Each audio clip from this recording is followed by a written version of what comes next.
Hello and welcome to the Ted Jones World cooking episode with Sara Frost. And today will be a very hopefully successful experiment we have going. You guys are checking this out on Zoom, on YouTube, hopefully. I'm really not much of a cooker, just so you guys know, but luckily we do have a professional chef here with me, Sara Frost. Sara, how are you? I feel like I haven't seen you in years since when we met on the bus. We met on the bus. We met on the jitney, and I was trying to think about it earlier today. I'm like, when in my life was that? And I think like 2012. I want to say like right before something like that. I feel like you had just graduated. Okay. And you were playing tennis, and like that was going to be your thing. Right. Okay, so this was like a brief time when I was playing on the UConn tennis team for like 2.5 years. That's what it was. And you were stoked about it. Like I remember I was with Raph, and we're like, oh my God, like, because your sister, and Chloe's your sister or your cousin? Chloe is my sister. Okay, so Matthew and Chloe, my brother and your sister, are like homies. Yeah. And so and now look, it's going for full circle. It's very full circle. This is actually like it's a cute little moment. I know. I'm really very excited to start this, and thank you so much for doing this, Sara. So I guess right before we get started, just give a quick bio on you and what you've been doing in LA. And I know you have like a cooking book coming out. Go ahead. I do. I have an ebook coming out. Eventually, I have a real cookbook. We're gonna try to do a print version at some point, but the long and short of it is I've been out in LA for about 3.5 years. Came out here to do one thing and found myself doing another, 6 months in or a year in. And have been doing private chefing and catering and event planning for about 2.5 years now, and truly love it. But during, quarantine, when I was like, I don't really know if I'm going to have a job anymore. This is like in May. So I was like, okay, how can I pivot and, just keep getting out there? And so my mom was like, why don't you teach cooking classes online? I was like, no one's going to go for that. Right. We're going for it right now. So are you loving LA or what? Love LA. Look at this cute this is like in my kitchen. What? Oh my God. Honestly, it's so different you can tell, when you're in LA versus being in New York, just because like New York, I guess in like your regular apartment, there are way less windows, especially where I am right now at the studio. There's no windows. Huh? Yeah, or no windows. but the exposed brick, works as well. So Sara, before we get started with a number of questions that I have for you, I made the simple syrup, I think. Show me. Let's compare notes on this. First of all, just grab a little tasting spoon and just get in there and give it a little try. Okay. Yeah? So if you guys are taking a look at this on Zoom, and hopefully not just listening to this on Spotify or Apple Podcasts, I'm not much of a cook or a drink mixologist, as I said, but I made simple syrup here. So let's see how. It is a spiced simple syrup with cinnamon, darnie. So let's both try it. Just take a little sip though, because it's very intense. I think it's good. It's a little sweet, right? Because yes. Simple syrup is really just equal parts water and sugar. I like to do it a little bit more watery and a little bit less sugary, because unless it's like your mouth is gonna fall off. And then simple syrup is used in a ton of cocktails. I don't like a big sugary cocktail, so I think that like doing something like this, first of all, the whole thing smells like Christmas. Like it really doesn't get better than that. It's just my whole apartment smells like Christmas. Exactly. Yeah, and the best thing about this is you can keep this, like I always just chuck a mason jar of whatever, seasonal simple syrups in the back of my fridge, and it'll keep for like a month. So you can like make cocktails all month long, or you can like put a little bit on your oatmeal, something like that. Nice. Yeah. Okay, so what's my first step here? Okay, so we're gonna make a cinnamon bourbon flip, and we're gonna get real fancy with it and add an egg white. Well, I don't eat egg whites because I'm vegan. We're not gonna eat that. We're just gonna totally omit it. Don't worry about that. You totally told me that ahead of time. I'm very proud of you for being a vegan, by the way. I tried being vegetarian for like 9 years, and it went really well. But vegan, I could just never do because I love cheese so much. Interesting. Well, also you're like a full chef, so like you have to kind of have everything in your repertoire, right? I got real bullied. The first professional kitchen I ever worked in, I didn't tell like the head chef that I was just veg for sure, because that's just like, why are you here? And probably like 2 weeks in, it's my first professional job. I'm just totally trying to like, gain her love. And she's like yelling at me from across the kitchen. She's like, can you please try those like turkey, whatever meatballs, and just like, let me know what they need. We were like testing a bit. And I was like, and literally had to try it. And that was my first bite of meat in like nearly 10 years. And that was it? That was it. Okay. Yeah, it took me like a few months to kind of get back on the horse. But once I was back on the horse, it's just like, I think today I've eaten like pastrami. I'm not kidding. I've eaten pastrami. I've had one Italian meatball that I was eating and like some deli turkey. Like that's So you're just having like an array of food. You don't even know what you're going to eat throughout the day. I just graze because I just like eat whatever, like little bits of whatever I'm cooking. But let's start with the cocktail first. Yeah? Okay. All right, so we're going to get some ice in a shaker, or if just a little bit of like a cup for you, because you're going to do a little back and forth action, which is, there's no shame in that. 1 second. Mic down to get some ice going into glass. Beautiful. Yeah, maybe some more. Perfect. Clink, clink, gorge. Perfect. No, that's fine. We like that big guy. Keep him in. Yep, there we go. Perfect. Because it's going to melt. Okay. It's going to melt down, which is, I like a little bit of like the crushed ice moment. Okay, ice. Let's go ahead.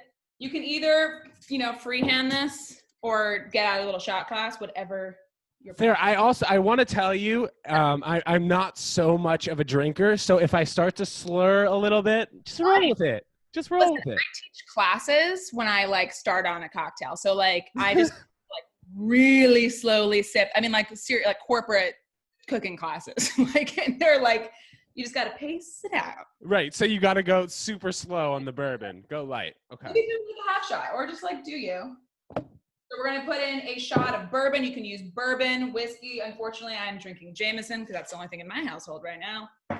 Whiskey. Honestly, you can do this with any sort of, probably not rum, but I would do it with a clear liquor as well. Cool. Is this a big gulp? Whatever, yo. We'll do it. That's fine. Let's go for it. Okay. All right, next we're going to go in with our simple syrup. So we tried it before. I always tell people like really, really try if you make a simple syrup because every batch is going to be different and it could be crazy sweet. That being said, how much do you think it's pretty sweet or no? I think it's good. Mine is pretty sweet, but it's good. Okay, so let's put in equal parts of the simple syrup. Maybe a little bit less for you because you didn't really measure it. That's totally fine.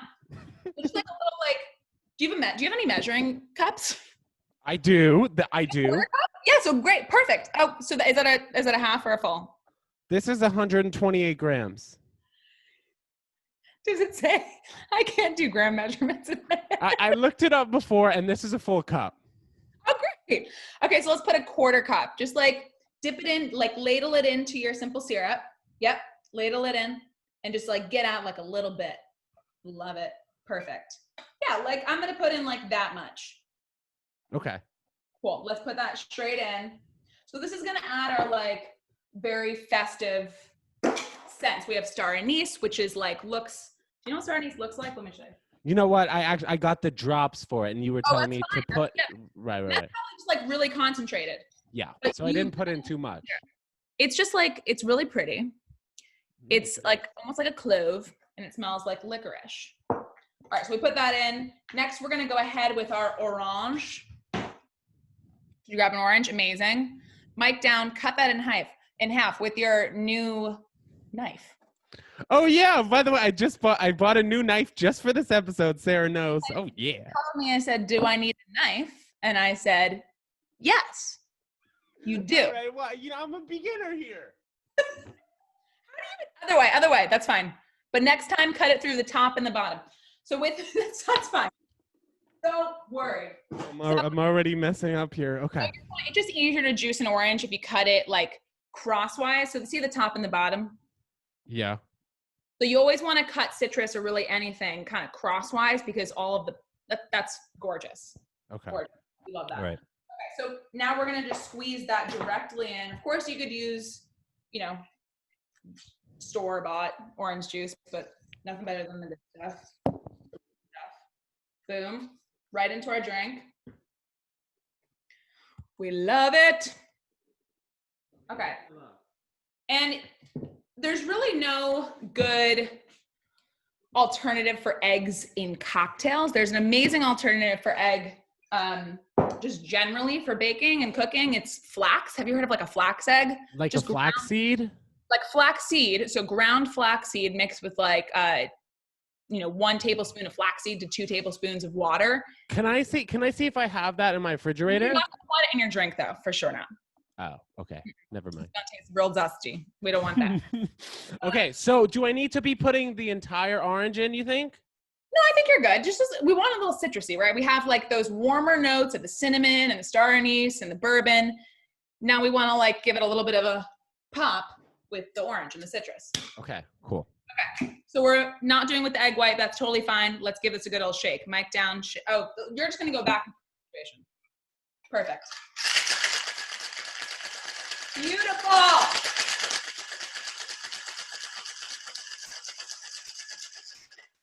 And what a nice color that is too, right? Okay. I'm going to serve this. Actually, I like this best. I'm going to serve it in this one. I've gotten very, very into colored glassware recently. Beautiful. Beautiful. Yeah, this one looks better. Okay. That looks gorgeous. Yeah. Try it. Oh my gosh, it tastes like a restaurant drink. Yes. All right, perfect. I'd like to hear. And that's really the simple syrup. So like, you know how to make a simple syrup now. It is equal parts sugar and water. I'm just going to be using this for the next year. For the next month. Yeah. I mean, honestly, you could probably keep it for like 2 months. Okay. Cheers. Cheers. All right. Happy holidays. You made Happy holidays. Mm-hmm. A little dash of cinnamon on top would be like really nice, just to kind of jazz it up, give it a little garnish. Okay, let's do that. I got some here. Yeah, just a little dash, boom. So the egg white, like the only thing that's really adding is kind of like that frothiness. When you add an egg white, not to talk it up too much, but it adds like almost like a little bit of an eggnoggy situation. It's like a little bit of a creaminess because you shake that egg white. But that's it. We won't miss it. Okay. All right. Perfect. All right. So we got our cocktail done. And I love that you're vegan, so we came up with a little bit of a vegan moment for today, which is going to be the Butternut Squash Alfredo, using a true butternut squash to make an Alfredo sauce with coconut milk, coconut cream. That sounds intimidating, I'm not going to lie. But you're here, so I'm confident. Really, really, really not. Okay. Because, first of all, it's all going to happen in one pot besides the pasta. Okay. So boom. You're real, and you got a Vitamix on your counter. What do you mean you don't cook? You just make a lot of smoothies? Oh yeah, you can see. Well, it's a NutriBullet over there, kind of. Yeah. No, you're right. I don't cook though. I really don't cook so much. That's totally fine. Okay, but let's get started. Go ahead. So we are going to cut our butternut squash in half. From this way? Yep, which is crosswise. 1 second. I feel like we got to figure out a better way for you to get. Okay, so I want you to put a little more pressure on towards the top. Yep. So if you think about, like, look at the way I'm holding my knife. I'm really choking up on the blade. So just for those of you who are just listening, my grip is pretty much on like the highest part of the handle. That way I'm using more of my wrist muscle, my actual like forearm, to dig in there. Exactly. And I love that you're twisting the butternut squash. That's very ingenious. That's smart. Yep. He's rolling the butternut squash, trying to get into it. There you go. Success. Great. That was awesome. Step 1, amazing. Next, we're going to fill up a pot of water because we're going to make pasta. Easy. This could be a total ASMR podcast. I know. Wait, is this a good pot? Yeah, that's a great pot. And Sarah, check it out. Pot head. Did you also buy that? Yeah, I got it. But wait, look at I'm going to one-up you. Oh my gosh. That's amazing. So Sarah has a cup that says pot head, and I just put a pot on my head. Either way. To contextualize this, I may smoke a lot of weed, but I also drink a lot of coffee. And the coffee cup has a big coffee carafe. on it. What are these called? Coffee Mug. big old mug. All right. So we're gonna fill up a pot of water. You've made pasta in your house. Don't lie to me. Yes. I have. Okay, great. You have that pot. That's doing wonders. We're gonna need either a pot, another pot, or something called a stock pan or a stock pot. It's a pan with a lip. Honestly, no, that's not gonna work. That has 0 lip. How about the one that has your simple syrup? Yeah. What about it?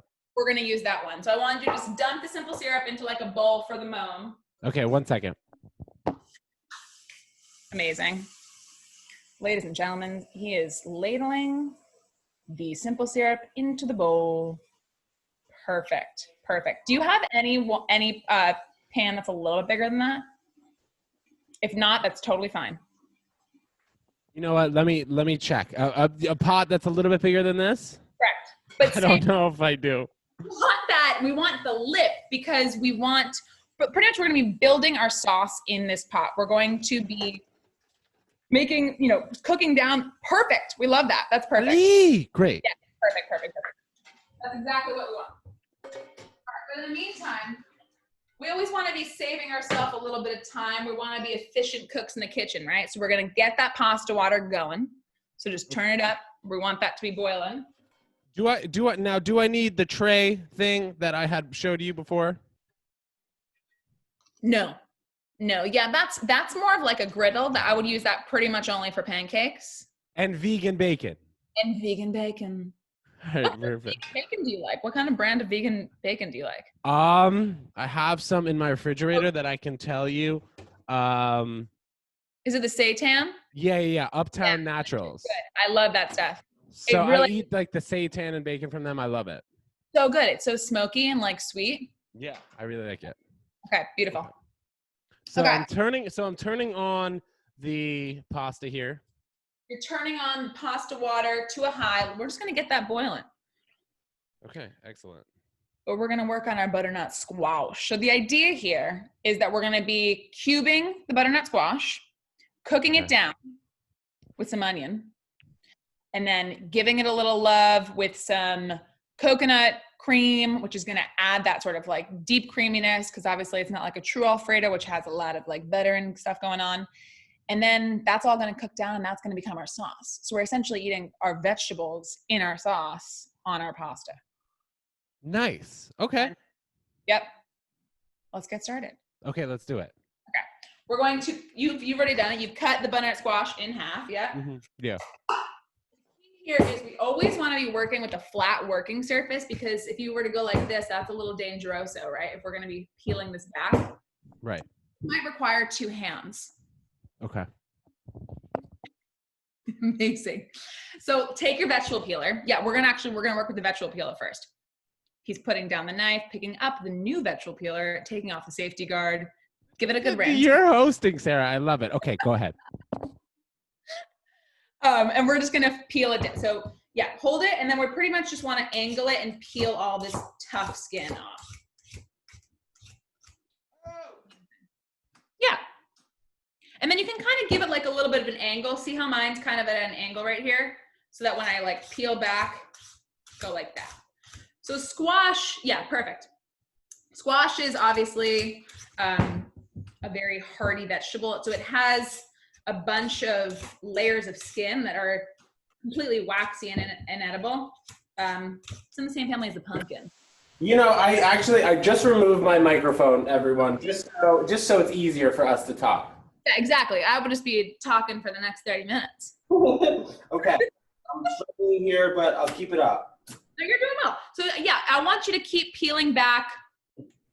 Yeah, perfect. And I want you to get to the layer that's like a deep orange. Okay. But you're doing great. All right. So Sarah, I guess while I'm peeling this, I'll ask some of my questions that I have for you. So you were talking about initially how you were vegetarian, and then you got really into cooking, and I guess you kind of had to switch your mindset or something. Is there anything that you like avoid cooking or won't cook? No, I think, well, even before that, like I turned vegetarian when I was a sophomore in high school because I don't know, we just like were studying something in bio and they like showed us a few movies, and then I went down like a deep 3-month-long rabbit hole of just like learning way too much information about the way our meat is produced in this country. Right. And so it was kind of like for health reasons, but also just for more like peace of mind. And then once I got my hands back on it, the chef that actually was my like initial mentor, he was super about like, listen, if you're gonna cook a pig, you better know every single part of that pig, where that pig generally came from, how pigs are generally killed in the States, and just have like a deep appreciation for the animal.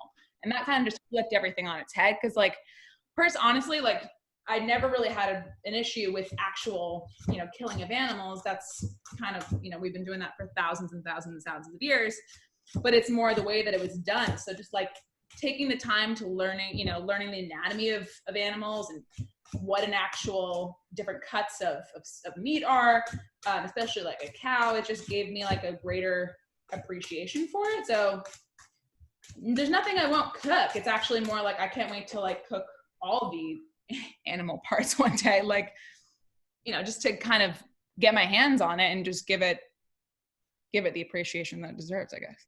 Now, question, this is a side note, it has to do with the cooking. Is there such thing as like a more ripe kind of squash, or no? Yeah. So they pretty much, but they'll only sell mature squashes at the market. The thing about squash is it's grown above ground. It's kind of like you've seen how like a pumpkin patch that kind of like grows in this weird vine very close to the earth. Yeah. So it matures over a very long period of time. So they don't really bring it to market until it's totally ready to go.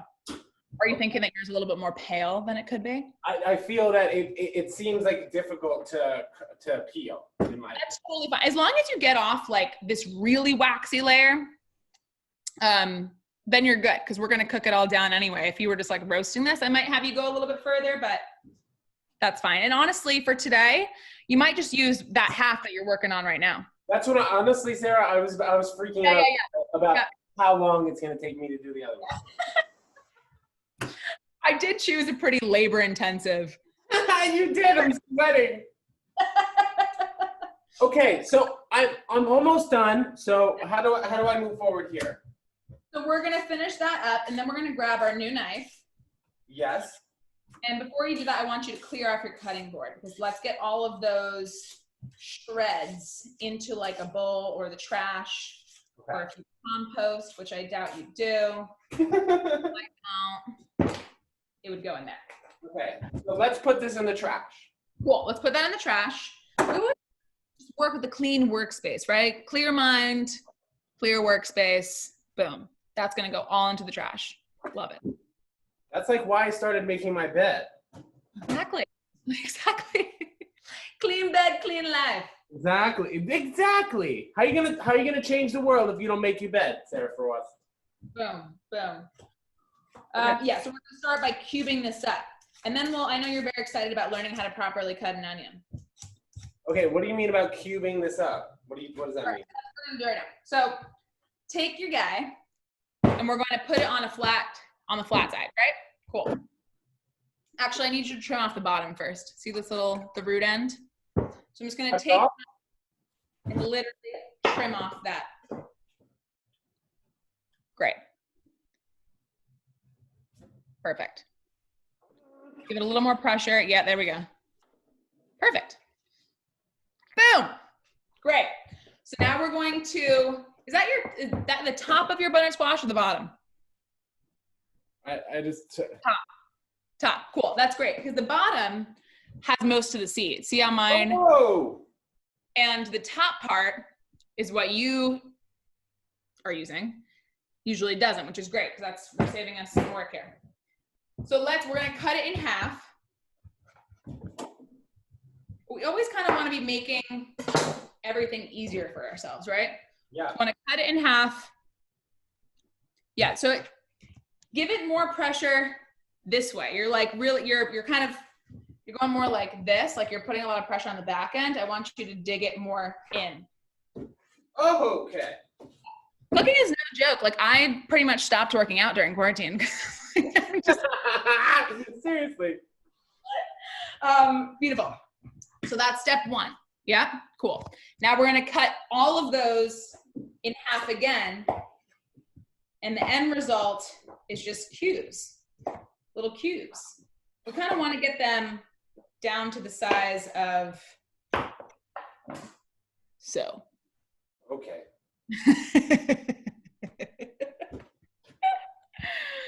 Listen, have you just been ordering in during the queue?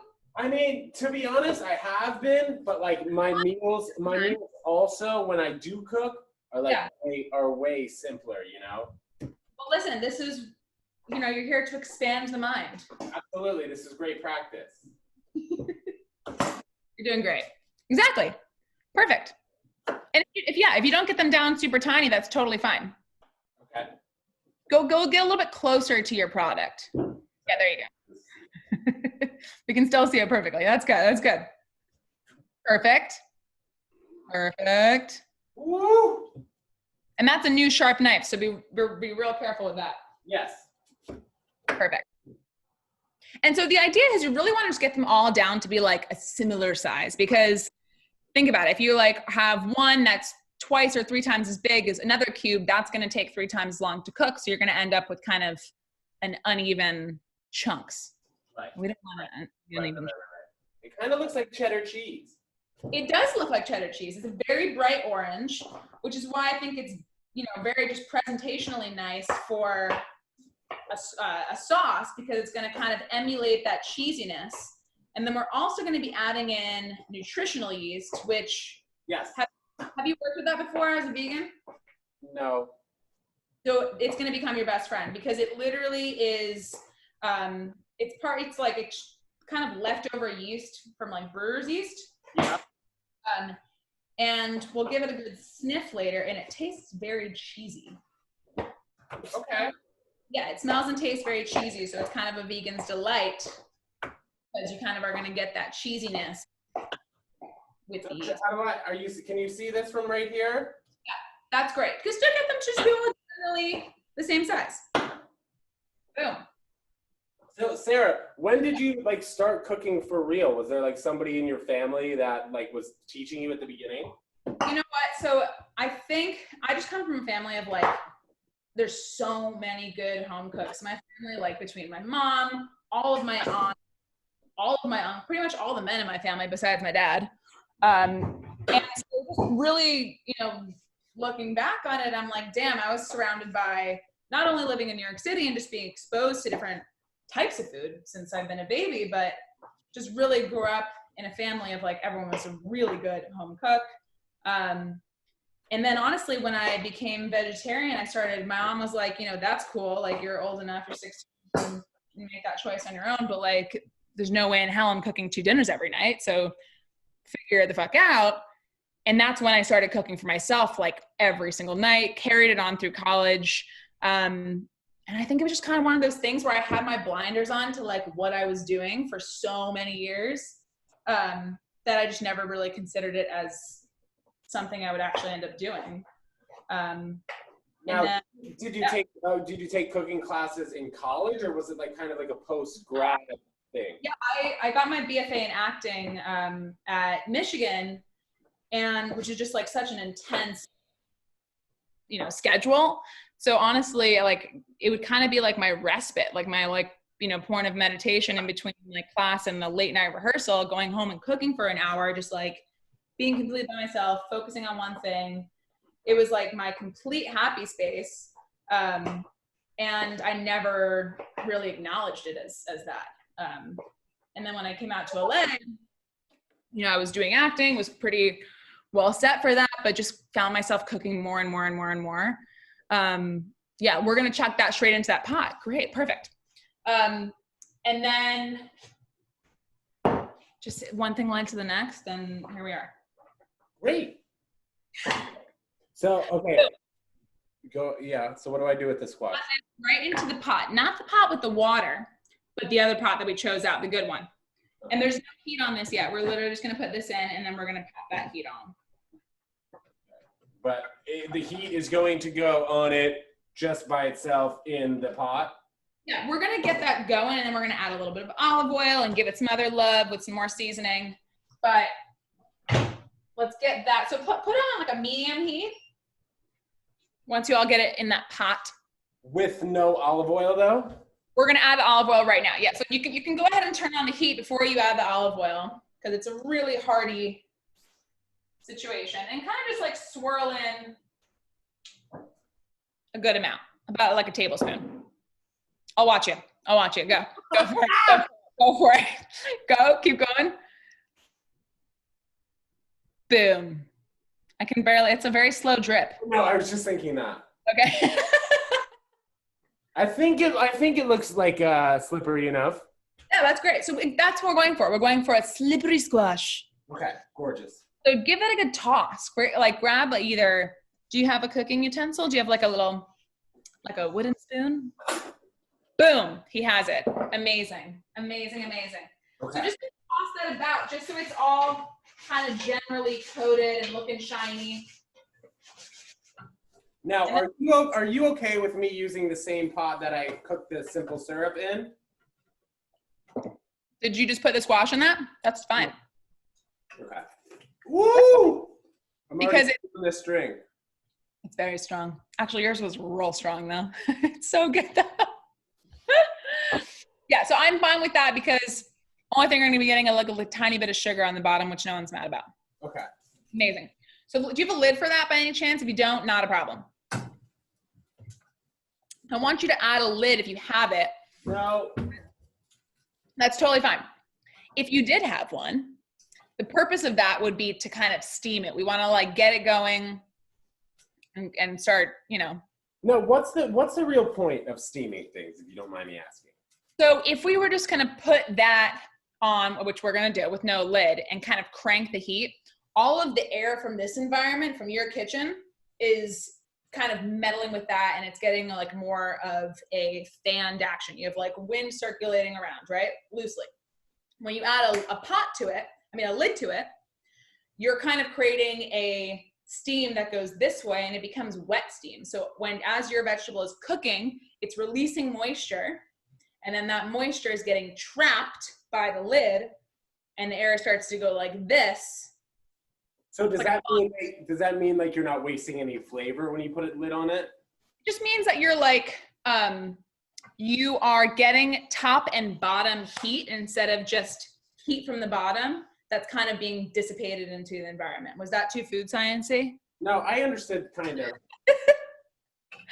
I love like thinking about how like an oven works, and it's I don't know. I can I understand. People love to cook. I completely understand. Have you ever watched like Binging with Badfish? He like takes food science like to another level. It's nuts. Oh, okay. I'll send you his stuff. He's fantastic. Please do. Okay, so what's the next step here? All right, so now we're gonna let that be. We're gonna let that do its thing. And we're gonna learn how to cut this onion. Okay. You got it. Now, is there any particular way I need to cut the onion? Yeah, so that's what I'm gonna teach you right now. Just because it's a fun thing to learn how to do. It's gonna feel awkward in the beginning, but like, again, we're going for an even dice across the whole thing so that everything kind of melts down and cooks evenly. Yeah.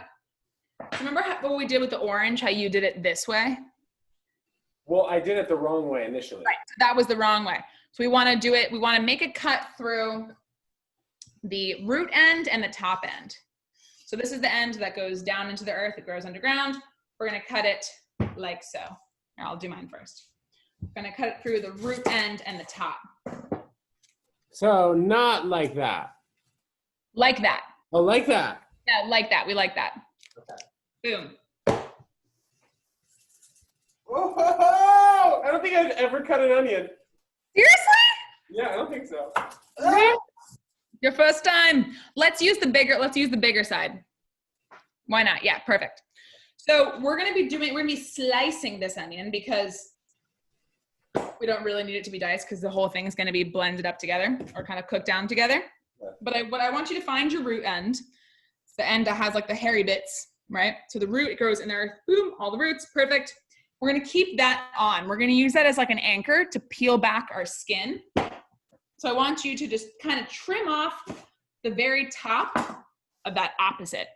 So I just took off like a tiny little bit. Take off this part. Yeah. Just trim that so that you can kind of get your fingies in there, and we're gonna like tear it back. Nice. Sounds sexual. Like aggressively sexual. Okay.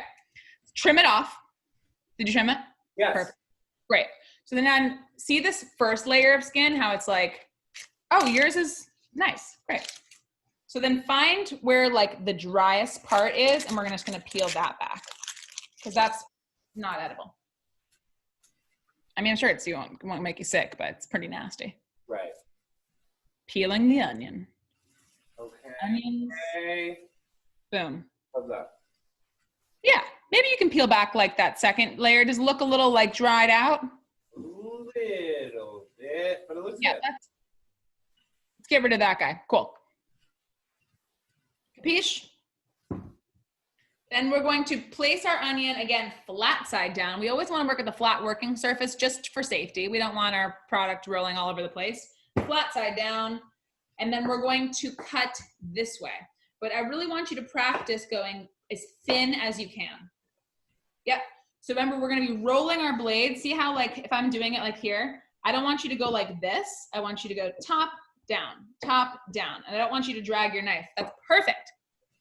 And I want you to choke up a little bit more on that, on your handle. Yeah. So you just feel, I want you to get a little more control over your knife. Perfect. And one last thing before you kill me, move your eye line. See how you're like going like this? You can't see the other side of your blade. So I want you to, like, I am kind of directly over so that I can see both sides of my cut and I can kind of gauge how thin those slices are going to be. your face. You just saw a ghost. I'm just trying. The thing is, like, like following instructions has never been that great. So I'm really.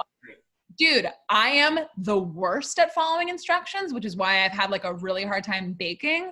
And honestly, writing this cookbook that I've been doing is near torture because I'm like, I don't cook that way. Like, but teaching these classes and writing this cookbook has kind of forced me to do things methodically and follow instructions instead of just. How many recipes are going to be in your cookbook? There's about 32.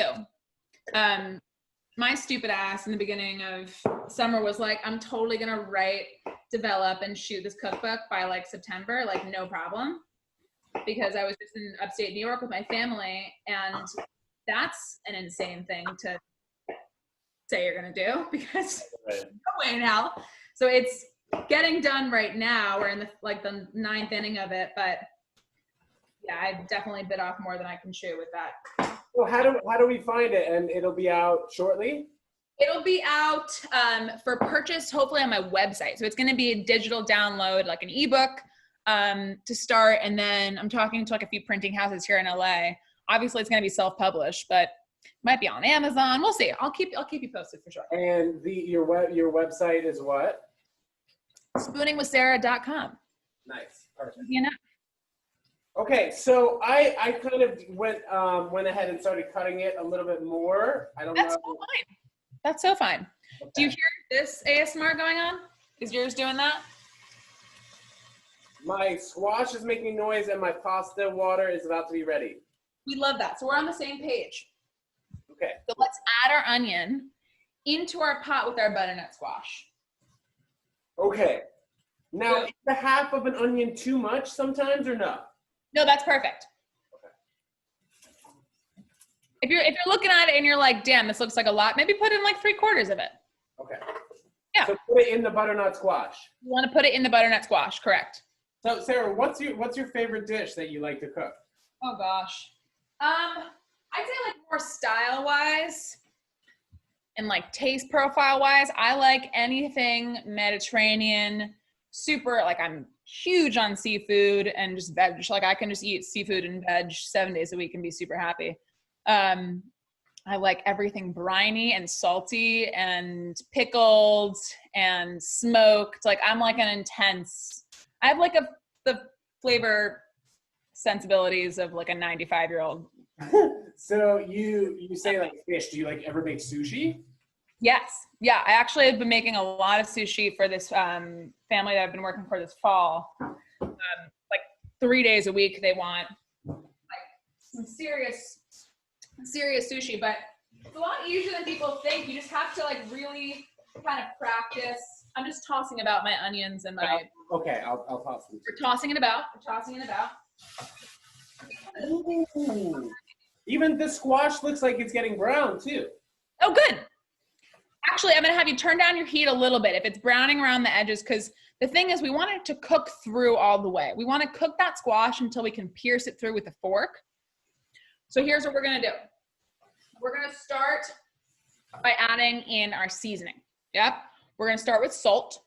This is my little salt guy. Wait, can I just say one thing? I'm so happy we don't have to cut anything else. Oh, we're done. Yeah, besides some sage, the work here is done. Boom! Nailed it. So if you're doing a crank situation, I want you to do it like 3 or 4 times. Yep, amazing. And here's the fun thing about salt. Oh, I do. I don't know if it's so fun, but super fun. I'm just like a huge food nerd, dude. Like literally appreciate it. Please keep up the high energy. I love it.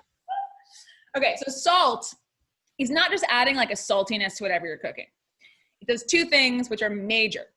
It pulls water content. It literally pulls moisture out of whatever you're cooking. So think about it. Those little cubes of butternut squash, they're raw, but they're containing a lot of moisture, right? Especially the onion, it's containing a lot of moisture. So the salt, through osmosis, is pulling out the moisture from the vegetable, causing it to get softer and cook down faster. But it's not gonna, it'll add a saltiness, but if you salt in the beginning stages of something you're cooking, say you're making pasta and you're just doing like onions and garlic and you're gonna make a red sauce, as one does. Clearly, you do that all the time. I have red sauce in my fridge. There we go. So the way that was made is you want to salt throughout to pull the moisture out so that you get like a really jammy, nice, soft onion and butternut squash.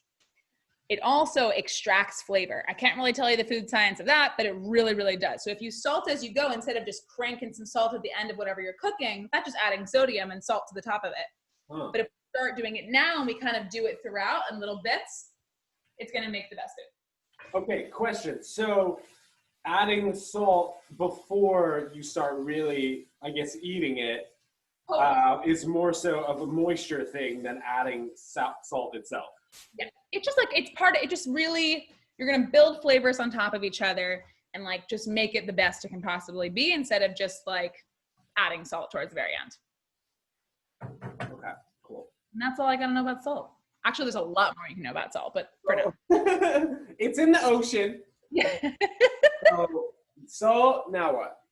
Salt. So now we're going to go in with some garlic. Did I have you get garlic? I have. Amazing. Most of. So we're going to do like 2 or 3 cloves. Garlic powder is also great. Peeled garlic. Amazing. Perfect. Okay. Great. So bust out like 2 or 3 cloves of that. Do I cut it or put it in? We're going to cut it, yeah. So take it out of that little container and then just put it on your cutting board. And I'm going to show you a little fun trick. Okay. Okay. So comes in a bulb like so. Yours has been peeled. But either way, regardless, that's a nice, gorgeous clove. You're going to take your new fancy knife. And we're not going to cut it like this primarily. We're actually going to use the flat side. And watch what I'm going to do. I'm going to place my knife right over the top of this and just go bam. Okay. Again, smack it. Yes. Now pick up your knife and look at what you got. You got some smashed garlic. Wow. Largely done for you. So now we're just going to chop it up real fine, which is like super easy. Just kind of run your knife. Yep. Perfect. Yeah, so that's a great way to get out some anger. That's just a great way to save some time. Do it all the time. Perfect. Okay. So we're just mincing up this shallot, which is it's one of the finest cuts you can do. Now, should I smash another one? I only did one. Oh, yeah. Smash like 2 or 3. Isn't it kind of fun to smash it? I did not smash that well. Hold on. It really works. So just give it a good like smack from above. You won't cut yourself. It's lying flat. There you go. Boom. Ah! All right, cool. Okay, good. Now that I wasn't scared and you told me to do it, it was way better. You can't hurt yourself that way. I'm not making any promises, but you shouldn't. Right. Perfect. Great. We're going to throw that right in. If it's all nice and chopped up generally, good to go. Garlic going right in. Yeah, so here's another thing with that new knife. Use the other side. People are always dragging their knife on their blade. If you want to like drag things into something, just flip it over. Oh, so I don't cut the cutting board? Well, so you don't. No. So you don't dull your knife. Oh, duh. Okay. I'm not worried about the cutting board at all. It's like if you drag your knife, you're just gonna like just wear it out, and then you have to sharpen it all the time, which no one wants to do. Including you. We added in that garlic. Let's give it a good toss again, just so everything's nice combined. And we're gonna add one more crack of salt because we added in a little bit more. Is it too hot? It might be. It kind of was. No. I think it's good. Okay. So question. Yes. I have low 2, 4, 6, 8 high. What do you want me to put it at? I would put it at like a 4. Okay. A 4 or a 5. Okay. Yeah. It's nice when it has the numbers there. You can kind of see exactly what you're doing. So I just moved into this place during quarantine and like much bigger space, moved in with my boyfriend, stoked. But this freaking electric stovetop. Oh, right. We like nearly almost didn't sign the lease because of this. And it's been totally fine. Obviously I miss it a lot because like I want some true fire. Yeah. But it's been fine. So do you cook all your meals at home? No. So I cook for a bunch of different families. So I'm a private chef for a bunch of different families. Now I'm cooking at home all the time because I'm mainly just doing meal delivery because of COVID. But yeah, typically I'm just like in people's homes cooking for them, which is like I love it, but it is definitely like a very weird position to be in. Because you're just like, what does your schedule kind of look like Monday through Sunday? Monday through Sunday. This week's weird, but like for the past 3 months prior to this, I was with one family 5 days a week and then doing meal delivery for some older clients on that day off. So I was working for like 2 to 3 families. So when you say you're like working with a family for like 5 days a week, are you cooking 3 meals a day? I'm cooking lunch and dinner 5 days a week. Yeah. And you're in the house for like from whatever it is, 12 to like 6? 10 to like 8:30 or something like that. I go home because the great thing about this one family that I was with is they were super close to my house, so I was able to like kind of run home for a little break. But yeah, so it's a lot of time on your feet. It's a very physical job. Like that's something that I just like knew but like didn't really fully understand. I mean, you're literally upright moving pretty much the whole day, which is great. I'm exhausted by the time I go to bed, and yeah. So what do you think your like 5-year plan, I guess, would be? If I don't mean to sound like your parents, but what do you think? No, not at all. Where do you see yourself in 5 years? No fucking clue. And I kind of just stopped. I'm such a fucking planner. Actually, before we continue on, I'm going to talk, but I'm actually going to ask you to put your veggie stock in. We're going to start adding a little bit of that. We're going to give it a little bit of liquid so it cooks down. Perfect. Great. I'm going to have you put in that whole thing, actually, because I have like a full liter. And that's a little guy, but that's fine. Okay. That's fine. Yeah, perfect. I'm such a planner.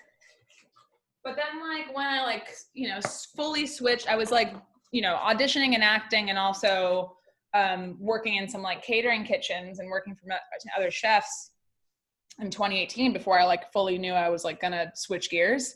It was scary. I'm like, damn, I've worked for, the past 8+ years on this one thing that like, ever in your life is like, that's what you're doing, right? When, it was kind of like the thing. And then I just made a big switch. And then I just stopped planning after that. I was like, everything's so unpredictable. I have no idea, what opportunities are going to be thrown my way, clearly. So like, what's the point in planning stuff? I'm just a big yes person in the past 2 years, which has really been big. So, living in LA, I'm sure you meet a ton of interesting people. Do you have, I guess, like celebrity clientele that would potentially make you a little bit more nervous if they have like higher standards for food or anything, or are you just go into everything the same way?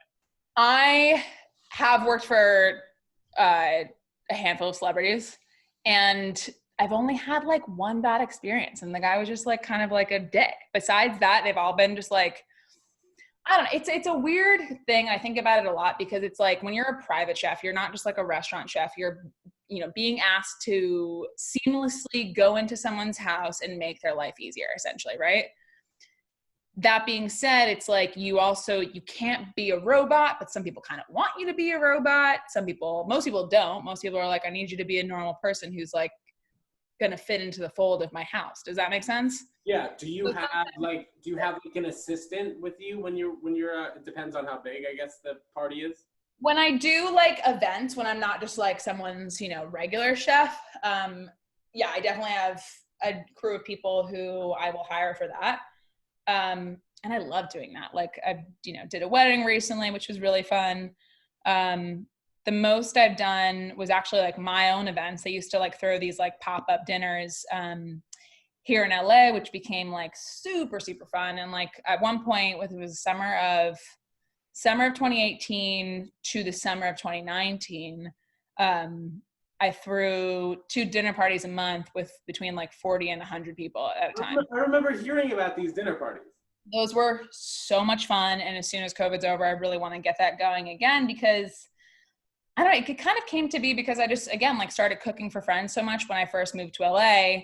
And it's hard to meet people in LA. Like I just was kind of like, oh my God, I'm like going out and just every single person I meet would be like a friend to friend, friend to friend to friend to friend, like someone from the city or something. It just was like, damn, I like really am kind of at that age where I want to like just meet a fucking stranger who is just cool. And so these dinner parties just became kind of like an alternative to going out almost. Like a lot of people gravitated to them for, networking, just like a social thing to do because they were really fun. We used to like always, invite an artist to perform, like, join us for dinner in, you come for dinner, invite 3 friends for free, and then just, play us some songs in a living room or backyard setting. And that was kind of like the exchange. So it was a really, really, really special year. And, I didn't start to do it like, to make money at all, but that was kind of like the main thing where I was like, actually, I could probably do this and, make a living out of it. It's intense. Like that year was bonkers. Like I would probably never do that many again. But to do them like once a month would be so rad.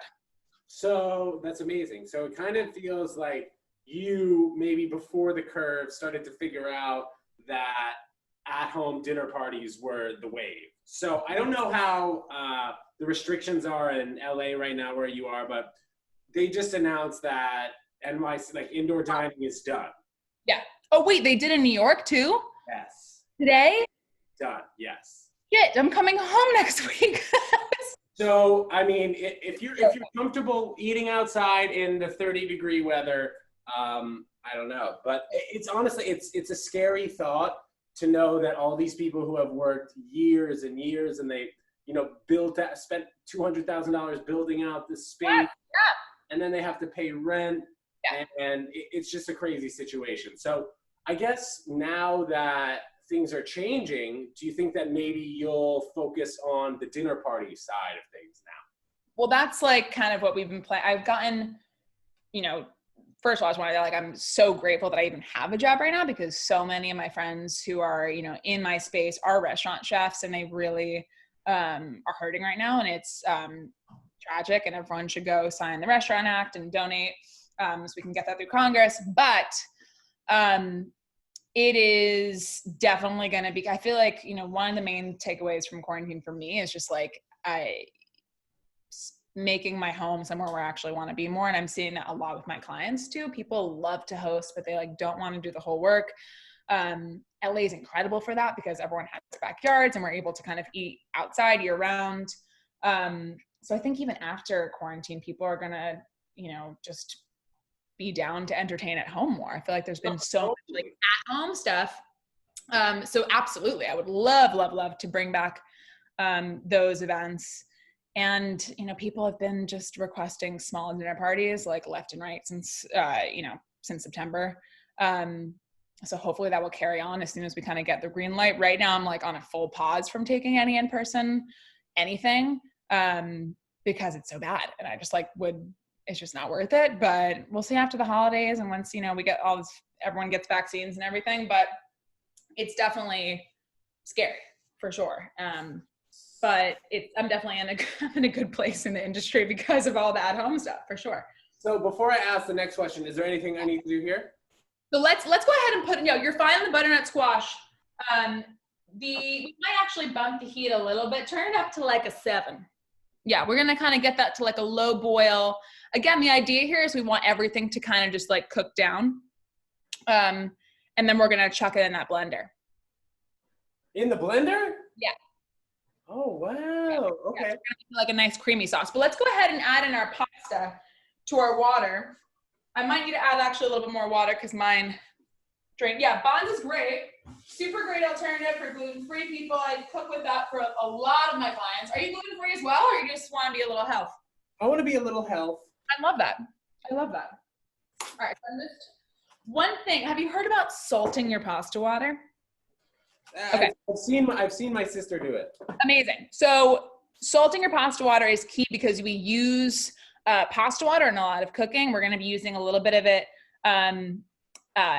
for this recipe because when you cook pasta in water, the water becomes really starchy and it essentially is like a really good base and a thickener for a lot of good sauces.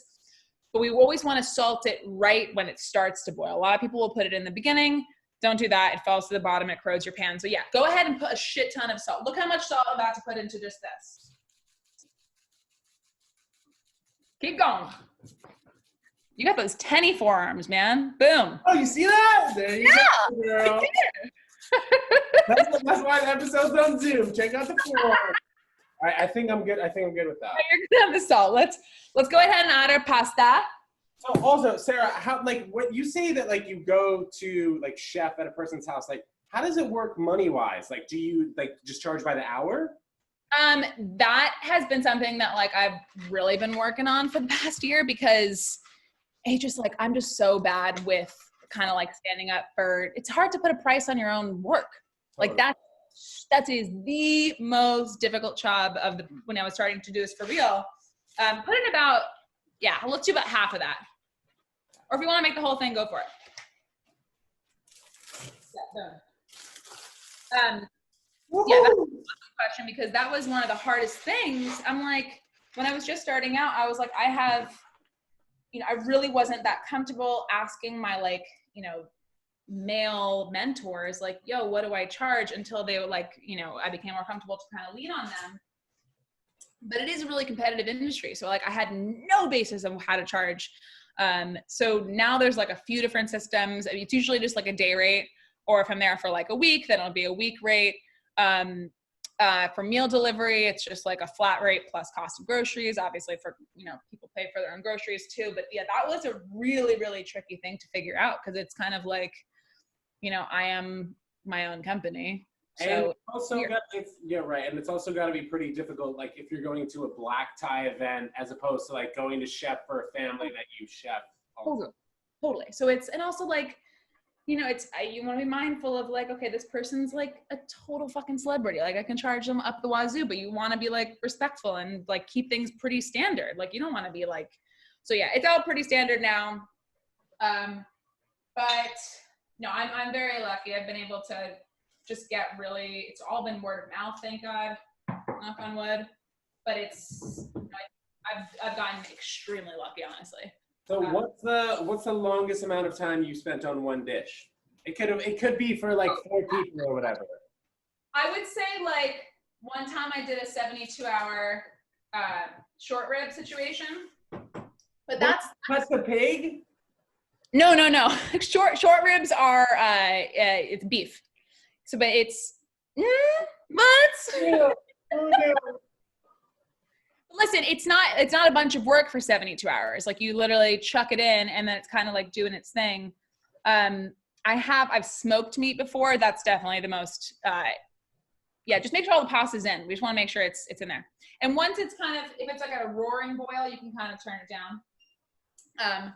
Smoking meat is epic. It is so much fun. It is so fucking hard. For one of those events where I always bite off more than I can chew, but you just have to ask for help when you need it. So I literally decided to have one of my like pop-ups, and I was like, I'm just gonna smoke meat, like for the first time. And I was like, I'm gonna invite 72 people, and I'm gonna smoke 2 salmon fillets. I'm gonna do half a pig. I'm gonna do not half a pig, 2 pork butts, multiple racks of ribs. Like it was wild. And that was my first time smoking meat. And it was nuts. It was so nuts. Okay, so that sounds like the longest. What was the most difficult dish? That was the most difficult. That was fucking wild. Yeah, because I literally, when you're smoking meat, like unless you have like a green egg or something, like you have to it's all about controlling the fire. You have to, get your meat in, season your meat, do everything before. Once you get your meat on, you can't really open up that big hutch. Have you seen a smoker before? It's like a big barrel looking thing. It's like Texas style barbecue. You don't crank it, but once it's in, you don't want to open it up. So it's all about maintaining a fire. So there I was like totally by myself at this other chef's house that I like asked if I can use her smoker. I arrived there at 5:00 in the fucking morning by myself, like full like coolers of just like meat, like ready to go. And she was so nice and like woke up at like 5:30 to like help me. Cause she was like, you've no idea what you're doing. But it was really fun. You have to like literally calm the fire and make sure the fire is like evenly tempered or whatever the fuck for hours, for like 5-6 hours. It was nuts. So much fun though. You mentioned one of the more difficult and time consuming. What's the worst dish? Like, what do you hate cooking? If somebody were to ask you for it, what would you be like, ugh? One of my favorite clients that I do meal delivery for a very long time now. She's been delivering to her 95-year-old aunt's house. And so sometimes she'll be like, can you just do this? Cause whatever. Her 95-year-old aunt requested for today a tuna casserole. What the? I was like a real tuna casserole. And then she was like, yeah, she wants a real tuna casserole. I didn't even know you could make tuna in casserole form. It's like a very like 1950s, 1960s. Like my mom used to actually make it for us when we were young, but she would call it loony tuna. And it's it's loony. You literally take a casserole dish and you take a can of, I couldn't get myself to use Campbell's, but like some mushroom, like cream of mushroom soup. Take cream of mushroom soup. This requires no cooking. You literally take a casserole dish, you dump in a can of mushroom soup, you add in a can of tuna, like canned tuna, you add in egg noodles, you add in frozen peas and some milk, and you stir that all about and you chuck it in the oven with some butter, and that's a tuna casserole. Fucking hated making that today because it's just like, what is that? Like it tastes unbelievable, I'm not gonna lie, but like just knowing like how it all happens is just like kind of tragic. Interesting. So I have a question. So chickpea pasta, I have noticed, and also I've been told that I believe it cooks a little bit faster than regular pasta. Oh, all right. And wait, no, am I wrong? No, it foams up a lot. I don't know if I haven't found that to be true. What's going on? I haven't found that to be true. It does foam up a lot. So sometimes I'll like skim off that top because that's just like, I don't know, something from the chickpeas happens. But I don't know. I mean, give it a good try. We don't really want it that, totally cooked through, just a little al dente, but like this is clearly too al dente. Yes. So Sarah, if somebody were to talk about your cooking and you had potentially made a dish that you are very comfortable with, what would you say that your best dish is? I would say, I don't know, something I'm like known for is I'll always cook with tahini, like almost hilariously so. Tahini and sumac and lemon and garlic. Do you know what sumac is? I'm gonna show you sumac. No. Trusty best friend. Is sumac like a little, put a little dash on the top or something? Never heard of that. Is spice. It looks like this. It's super red. So honestly, I don't have a good answer for your question. I just always cook with sumac and tahini and lemon, and that's, oh, and like a whole cauliflower. So sumac is this like little red, it's super bright red. It grows on a bush, and it's like very, very lemony. And it actually predates cooking with lemons. So it's ancient as all hell. Grows a lot in the Middle East, all over Israel, Iraq, that whole larger region. And it grows on like a little shrub on a flower, and then the flower is kind of dried out, and that's how you get sumac. So it also looks really pretty, like to just kind of like sprinkle a little bit on top of anything you do, because it's not that intense flavor profile, but it looks really pretty. Now, How's your squash doing, by the way? how's my what? How's your squash doing? My squash looks like great. Okay, so let's do a little test right here. Let's grab a fork. And you see, remember I was talking before about we want to see if we can pierce it through with a fork to see if it's like totally cooked. So let's just like kind of go at one of those cubes. And Oh! good? Yeah, I think so. Nice. Yeah, that's perfect. Perfect. Great. So before we put it all into the blender, only thing we put in here is just salt, lemon. I mean, sorry, not even lemon. Onion, garlic, and salt so far, right? So let's give it a little bit more seasoning before we add in that coconut cream. And the coconut cream is just honestly like a great addition. We don't necessarily need it, but it does add that like nice creaminess. So it's more of like an Alfredo. Great. We're going to use that. But what kind of spices are we working with here? Now, what do you mean? What? Just like what kind of spices do you have in your kitchen? Yeah, you opened it up before. You had like some garlic powder. That one. Yeah. Garlic powder. Nice. Onion powder? Cool. Yeah, I like onion powder. Okay. This is my. Oh! You have a whole cabinet for it. I literally. Wait, Sarah, can I eat this? Yeah, go ahead and eat it. It's hot as shit, but just be careful. Yeah, it's hot. No. So we need like a little bit of like, probably some more salt. But yeah, throw in a few dashes of the onion powder. So when you have like onion powders or garlic powders, anything that's like a dried herb or dried seasoning, yeah, go ahead and just like add in a few dashes. Yeah, you got it. Nice. Nice. Good. Cool. Perfect. So when it dries out, it gets to like a concentrate. So we used like half an onion. That little few dashes is like probably the equivalent, honestly, of like a quarter of an onion almost. So it gets it's a lot more intense. So say you're using sage. We're going to use sage later on. If we were to use dried sage, that would be a lot more potent than the actual sage itself, the fresh sage. Just so you know. Great. Perfect. All right. So we're going, now that everything is kind of cooked, we're ready to go. We're not going to add in the coconut cream like in the very beginning. We're going to add it in now because we don't want it to kind of get all like congealed. So let's crack open on that can. I'm going to grab mine. Do you have a can opener? Oh, nice. It's a peel back. Boom. Love that. Hell yeah. Hey, wait. Also, Sarah, should I be draining it before I put it in? Great question. I'm going to have to take a look at yours because see how mine's like just, there's bare. Oh, you mean the coconut? Yeah. No, just give it a good stir. Okay. Even before we add it though, will you just look on the back of that can? I want to make sure that there's no added sugar. And if there is, that's fine, but I just want to know. No, Well, just the coconut cream. Coconut, sugar, water, but it doesn't say added. Great. Because sometimes they'll sneak in some cane sugar, which will make it like a crazy sweet thing, and that'd be No cane sugar. like coconut cream. Yeah. Cool. Great. Okay, so when you asked drain, we actually are going to drain out a little bit of the liquid that's in our pot, because if we were to add that all in, it would kind of just get The the butternut squash. Pasta pot or the butternut squash? Well, do you think your pasta's done?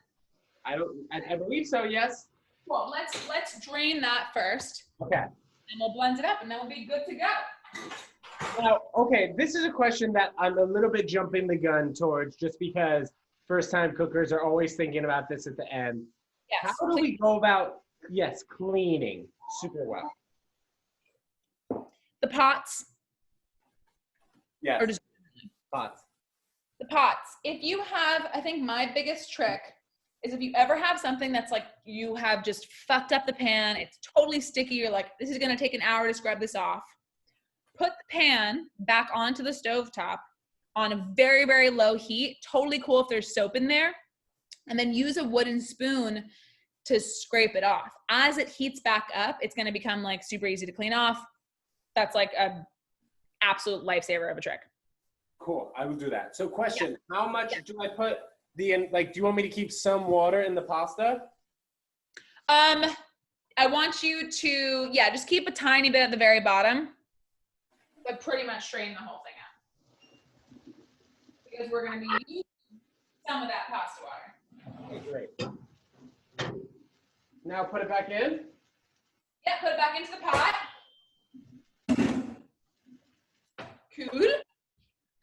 And then how much liquid is in your pot with the butternut squash? Really not that much, to be honest. It looks like it kind of is like. Oh, perfect, great. Okay, so let's kill that heat. Turn it off? Yep, turn off the heat. Brilliant. And now get out that handy dandy cup measure that you had before. The 150 milliliters. Nice. 128, yeah. Okay, fill that up. I wrote on the bottom so I know with the little things. Well, you know that's a cup now. Yes. Perfect. So we're gonna do a half cup because a cup would just like be so creamy, it'd be too much. So let's put in the coconut milk. We're gonna put in a half cup into your measure. Okay. So half of a cup of coconut. Stir it up. Just look a little clumpy on the top because sometimes it'll do that. Yeah. So just get a little fork and just give it a little. Sarah, I feel bad about how messy my cooking station is right now. Dude, look at me. Okay, I feel slightly better. Okay. This is nothing, by the way. Like literally, you should have seen the cleanup before we started this Zoom. So is the cleanup worth the cooking, in your opinion? It's a dumb question for a chef. Yes. I know, I figured. Okay. So a half cup into the measure. We're going to measure that. Coconut cream we're going to fill that up halfway thereabouts. Gorgeous. Into the butternut squash situation. Okay. Perfect. Oh yeah. And now just give that a little bit of a stir. Now this is a question I usually have when I'm cooking. So now that I'm stirring the butternut squash with the coconut cream, do I put the pot itself back like on a new burner? Yes. No, you can just keep it right on. Yeah. But here's one thing that like sometimes cooking is like the most basic thing kind of like goes over people's head. Say you're cooking a steak, or let's not go with steak. Like say like you're cooking, or say you're cooking a steak. Say you're cooking your vegan bacon, right? And you go to the bathroom, you come back, and you're like, oh shit, it's burning. It's getting so hot. Move the damn pan to an off burner or turn off the fire. Like people are sometimes like, I don't know what the fuck to do. Move it away from the heat. Just move it away from the heat, let it calm down for a sec, and then return it. You know what I mean? Yes, understood. Think simply. So let's take your blender, kind of just take it off its base just for ease, so you don't have to move that pan. Beautiful. Do you have any sort of like ladle? If not, it's totally fine. A ladle is like a thing with a little spoon at the end, right? It's like for like soups. I know what it is, but I don't have one. That's fine. I'm thinking of like the easiest way for you to get the butternut squash situation into the blender. So maybe let's just I don't know, I you think can. it could fit. Oh yeah, totally. But like, can you just pour it in? I think Would that so. be easy? Cool. Yeah, do that. Yeah. Perfect. Wow. Nice. Amazing. Yeah. So again, this is the butternut squash Alfredo, and it really comes together in one little dish. I'm gonna catch up with you. Great. Maybe give that like a crack or two of salt. When you tasted butternut squash cube, did it feel like, was it lacking I in? think we needed a little dash. Yeah, give it a little dash. Okay. Amazing. And then we're gonna blend that up. I want you to start on like a low setting and then move up to a high setting. And that's really just so you break up all the little bits at the bottom and then move forward from there. Okay, now just the sweet potato, just the squash. Totally. Not the pasta. Okay, where did I put that top? And the onions are gonna add something nice and sweet. The butternut squash is inherently very sweet. And we're going to blend this up, and then we're going to add our nutritional yeast, which we were talking about before, the cheesiness, right? So we'll make it more of like a pasta situation. All right, blend that up.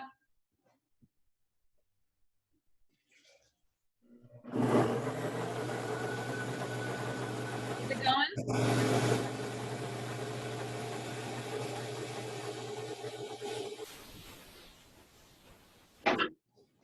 How's it looking? Is it looking like one consistent mix? Cool. Do you want it to be thinner or thicker? Does it look kind of like baby food or more like thin? Let me see. I think it's looking pretty good. Maybe let's add like a little bit of the pasta water to that. Just to thin it out ever so slightly. Remember, like we're trying to replicate an Alfredo here, which is like really nice and thick and creamy, but also, yeah, perfect. Beautiful. No! Did the pasta fall in? It did! That's fine. You're just gonna have a thick sauce. Did all the pasta fall in? Almost all of it. Damn it! Okay, no, that's so fine. Just pour, I mean, it's gonna go together eventually, so take the pasta and put that whole mix into the pot. Oh man. Wait, hold on. What am I doing here? Sorry, Sarah. Take that whole blender and just put it back into your pasta pot. Yep, love. And scrape down to make sure all those little bits are accounted for. Yes. Guys, this is literally crazy. I hope you're all watching this on Zoom right now. This is one of the harder things I've seriously ever done in my life. Like cooking on the surface looks hard, and let me tell you, it is hard. You know, I have like a lot of people like watching and stuff and listening, and they're like, "Oh, I cook every night." The thing is, if I do cook, Sarah, like I'll cook it something simple pasta, or I'll put seitan on like a pan, stuff that's like very simple, you know. Yeah, but here's the thing. I think that so back to your 5-year plan question. Yeah. No fucking clue. But what I do want to continue doing is, yeah, awesome, love it.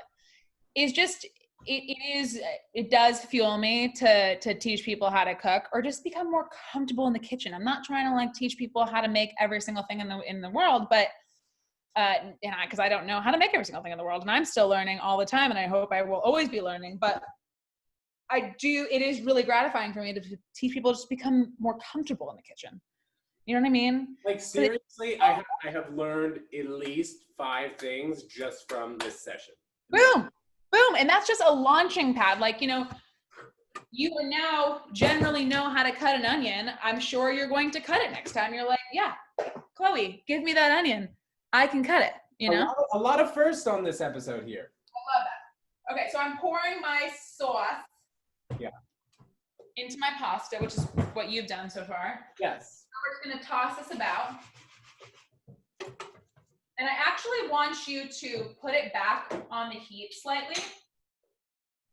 So just turn it on to like a 1 or a 2, that pot, the pasta pot. Why is that?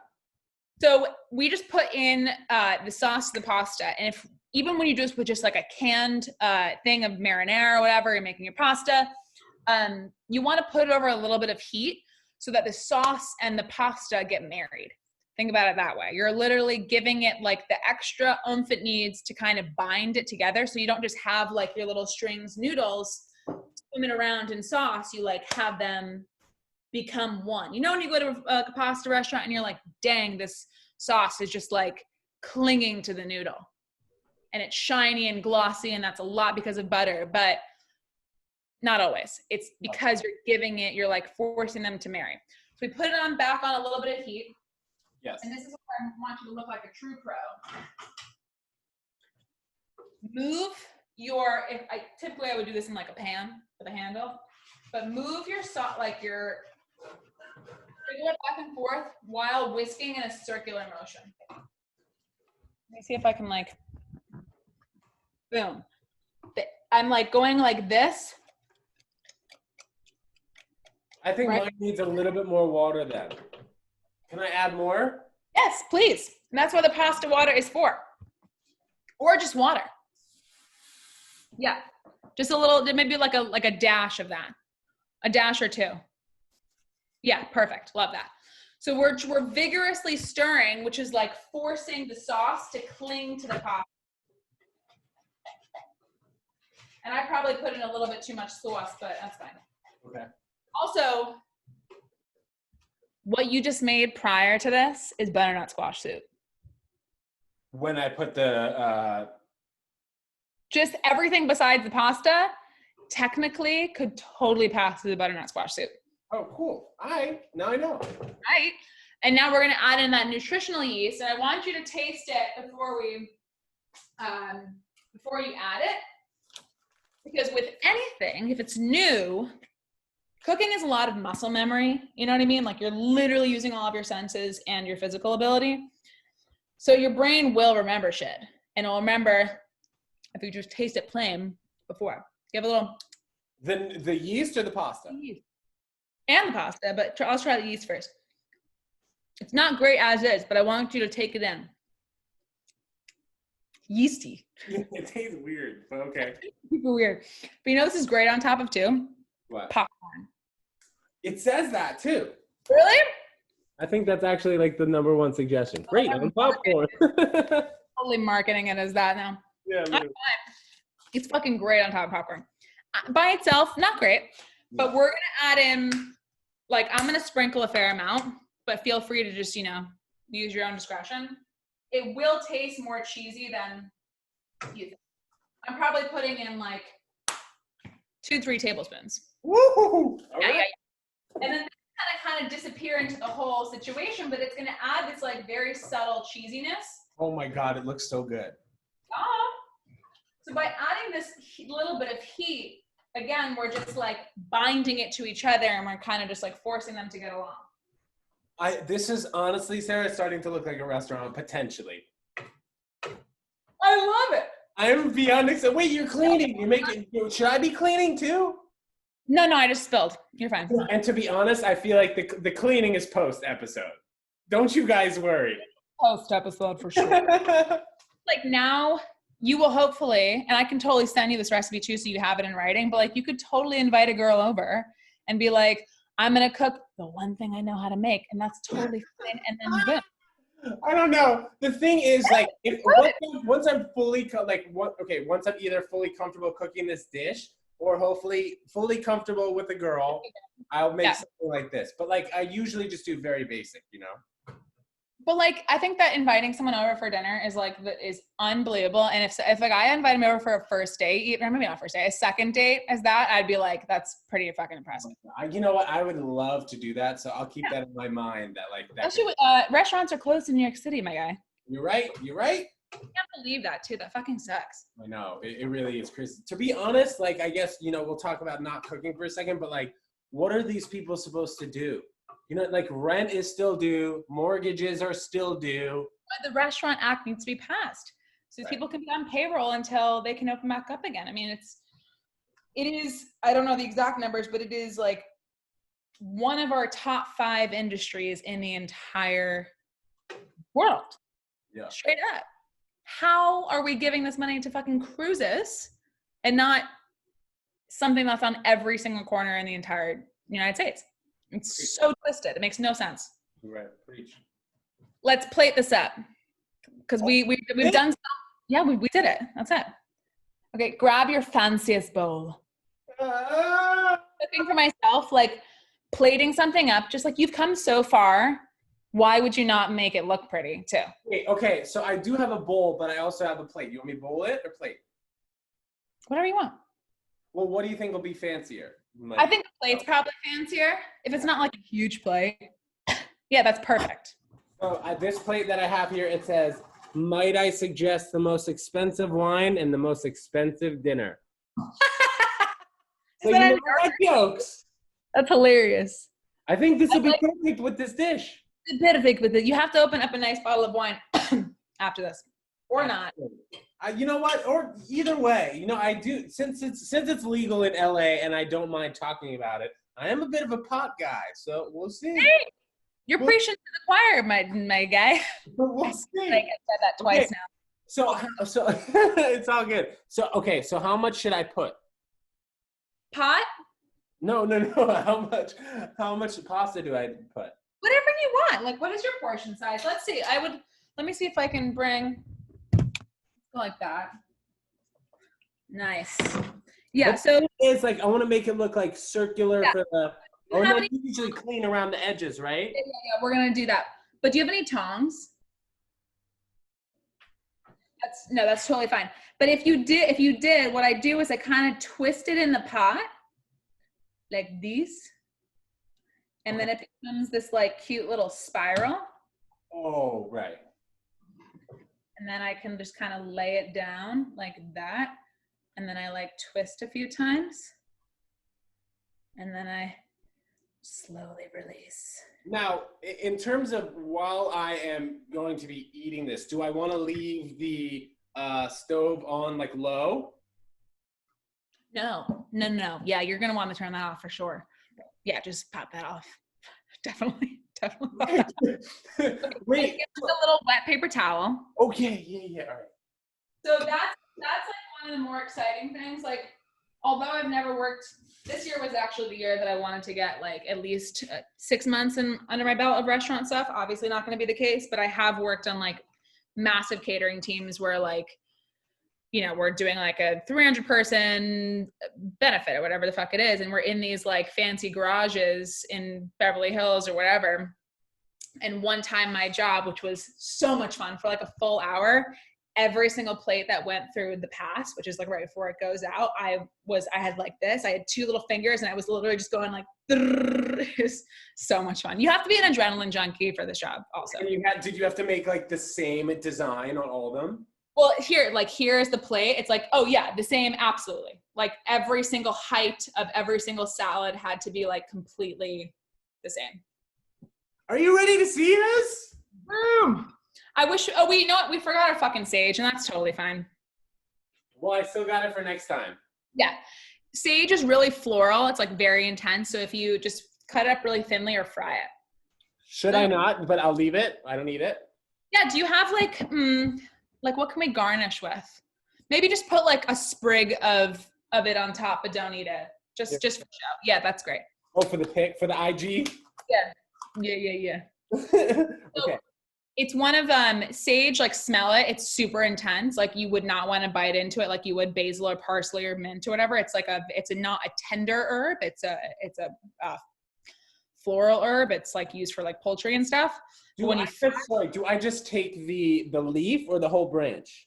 Find like the whole, well, actually that's a good question. Let me grab it. I'll show you. You want to take the stem off, ideally. Okay. Right. But when you fry it, it's really yummy because it's just fried. All right, so if I were to do this, what do we put on? Lay it right on top. Boom. Yeah, and you can really use your finger for that too, because it's like, just like snap it. Boom. Maybe a few cracks. Boom. How many should I put, Sarah? Just one. Oh, he's wiping the plate. Unreal. Okay, so I have now. What did you just put on it? Pepper? I just put a few cracks of pepper, yeah, because I want to like kind of break up the color a little bit. Like I want like a little bit something popping. Yes. Very profesh. You look like Salt Bae. Oh! So fun fact about Salt Bae, never met him, don't know his deal. Is it like a steakhouse or something? I don't know. Okay, yeah. This is actually like, you should always salt your food and like season your food absolutely from a higher point. You're supposed to be like he's doing it for a reason. This is obviously it's just for finesse, but you always want to be doing it from a higher position because you want it to be evenly dispersed. So think about it. If I'm like cranking salt like right over this, it's just going to get on that one tiny spot. But if I crank salt from up here, especially on steak where you kind of want it to like just perfectly evenly go across, you do it from a high point. Physics. So it spreads more like the higher it's coming in?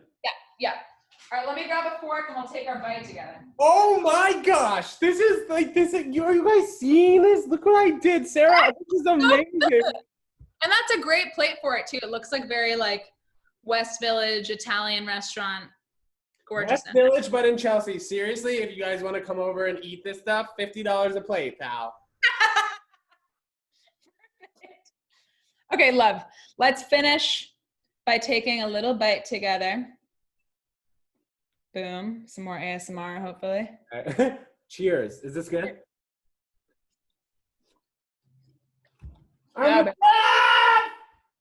so good. That's so good. This is amazing. Yeah, it's super good, right? And I have leftover too. Oh my God, yeah. It's actually fucking delicious. Is this your dinner, by the way, or are you just being nice and having a bite?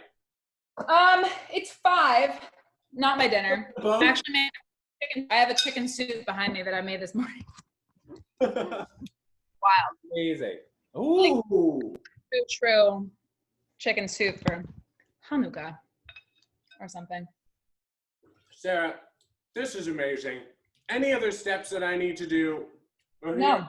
Did I finish this up and I did a good job? Thanks to you. But I would maybe like even put like a tiny bit of sprinkling of nutritional yeast on top too, just to like add a little bit of something, like a little bit more cheesiness. But this is pretty freaking good as is.